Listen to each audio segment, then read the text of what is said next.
इस कहानी की शुरुआत में हमें पता चलता है कि आने वाले 10 सालों में ईस्टर्न किंगडम का जो यूनियन है वो एक कैटास्ट्रॉफी को फेस करने वाला है, जो 5 ग्रेट सिंस द्वारा लाई जाएगी। और अगर मैं इसको रोकना चाहता हूँ तो मुझे उनका पैट्रॉन बनना होगा। पैट्रॉन यानी केयरटेकर। हालांकि मैंने नहीं सोचा था कि यह इतनी दिक्कत का काम होगा। और हमें पता चलता है कि यह सब बताने वाला कोई और नहीं बल्कि हमारा एमसी होता है। फिर वह अपने बारे में बताने लगता है। मैं पहले एक कॉर्पोरेट वर्कर था जो हफ्ते में 78 घंटे काम करता था, लेकिन एक दिन अचानक मैं इस फैंटेसी वर्ल्ड में आ गया। ये कितनी बढ़िया चीज है ना, मुझे भी पहले यही लगा था। नेक्स्ट सीन में हम देखते हैं हमारा एमसी सोफे पर बैठा होता है और एक बुक को पढ़ने की कोशिश कर रहा होता है, लेकिन उसे कुछ समझ नहीं आ रहा होता है। वही पास में खड़ा नौकर ये देखकर चौंक जाता है क्योंकि उसने बुक को उल्टा पकड़ा होता है और एमसी रियलाइज करता है कि उसे पढ़ना नहीं आता और ना ही उसके पास कोई मैजिकल एबिलिटी है। तभी उसे एक मेड डिनर के लिए बुलाती है। डिनर एंजॉय करने के बाद वह बाथ लेने के लिए जाता है और इसमें 2 मेड हमारे एमसी की मदद करती हैं। इन सबको देखकर वह सोचता है मेरी लाइफ कितनी मस्त है, खाओ पियो और एंजॉय करो। पता नहीं है कौन सा वर्ल्ड है लेकिन है अमेजिंग। तभी उनमें से एक मेड बोलती है कल आपके दोनों भाई वापस आ रहे हैं, इसलिए आपको जल्दी आराम करने के लिए जाना चाहिए। एमसी कंफ्यूज होता है। तभी मेड उनका नाम बताती है, मास्टर लियो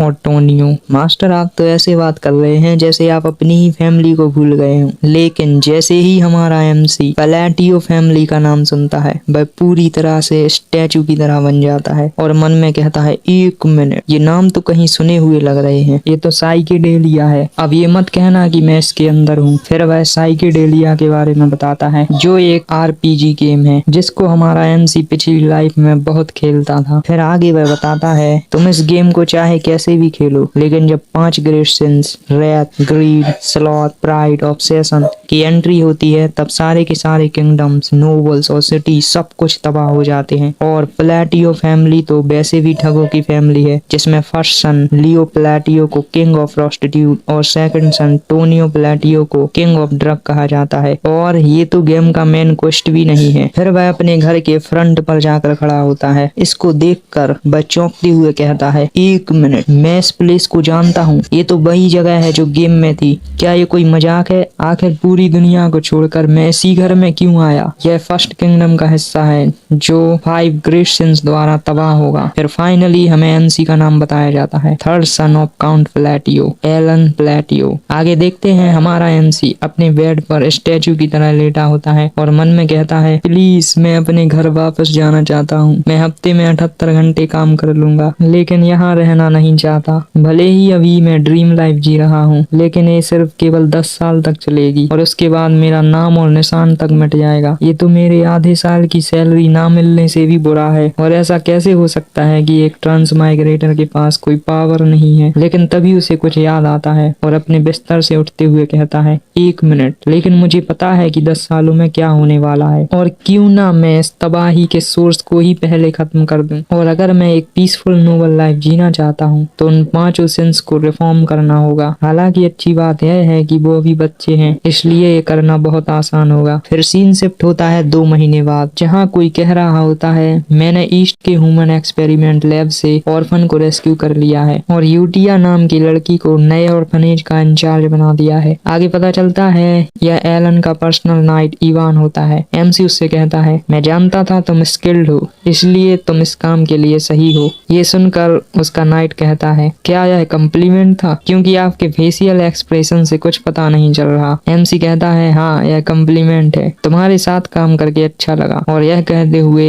एमसी अजीब तरीके से स्माइल करता है, जैसा कि आप स्क्रीन पर देख ही सकते हैं। ये देखकर उसका नाइट कहता है ये क्या है। फिर एमसी अपने चेहरे को शीशे में देखते हुए मन में सोचता है मेरा फेस बहुत एक्सप्रेसिव हुआ करता था, ऐसा लगता है जैसे मैं अपने फेशियल एक्सप्रेशन रियल वर्ल्ड में छोड़ आया हूँ। एमसी की इन हरकतों को देखकर इवान कहता है ठीक है यंग मास्टर, मेरी तारीफ करने के लिए थैंक यू। फिर एमसी आगे हमें बताता है जहाँ साइकिल साइकेडेलिया में धोखेबाजी गद्दारी बहुत कॉमन है। वहीं इवान एक अमेजिंग लॉयल सपोर्टिंग कैरेक्टर है। इसके बाद इवान हमारे एमसी से पूछता है, इस रेड का पर्पल यूटिया नाम की लड़की को बचाना था, है ना? मैं यह कह सकता हूँ कि आपने क्यों उसे ही चुना। जब मैं मर्सिनरी था तब मैंने बहुत सारी चीजों को देखा और सामना किया, लेकिन मैं कभी किसी ऐसे बच्चे से नहीं मिला। फिर वह उसी ह्यूमन लैब के बारे में सोचता है जहाँ यूटिया और दूसरे बच्चे कैद थे। मुझे समझ नहीं आ रहा कि इतनी ज्यादा पावरफुल होने के बावजूद भी उसने यहाँ कैद होना क्यों चुना। मास्टर, आपने उसे यहाँ लाने का ऑर्डर क्यों नहीं दिया? वैसे भी वहाँ छोड़ने से कोई फायदा नहीं होने वाला। एमसी कहता है, तुमने सही कहा। फिर मन में कहता है, इससे ऐसा लग रहा है जैसे मैं उसे निगलेक्ट कर रहा हूँ, लेकिन उसे छोड़ना भी मेरे प्लान का हिस्सा है। फिर वह उसके बारे में एक्सप्लेन करता है। यूटिया ब्लडिया वह एक ब्लड बॉन्ड है जो ऐसे लोगों की रेस है जो दूसरे रेल्म के बीइंग से अपने पावर के लिए कॉन्ट्रैक्ट बनाते हैं। वह बाद में सिन ऑफ रेथ बन जाती है, एक ऐसी रूथलेस मॉन्स्टर जो लाखों लोगों को मार देती है। लेकिन मुझे लगता है प्रॉपर एजुकेशन और अच्छी लाइफ के साथ वह एक मॉन्स्टर नहीं बनेगी। और इसी के साथ मैंने पहली मुश्किल पार कर ली है और इसको कुछ भी रीजन दे देता हूँ, वैसे भी क्या ही फर्क पड़ता है। फिर वह बोलता है, देखो अभी सही समय नहीं आया है। इवान चौंकते हुए कहता है, क्या यह सही समय नहीं है? एमसी आगे कहता है, इस बात का ध्यान रखना किसी को इस बारे में पता ना चले और उसे और ऑर्फनेज को इनफ सपोर्ट देते रहना। ओके, मैं समझ गया मास्टर। और हाँ, ये लेटर यूटिया को दे देना। क्या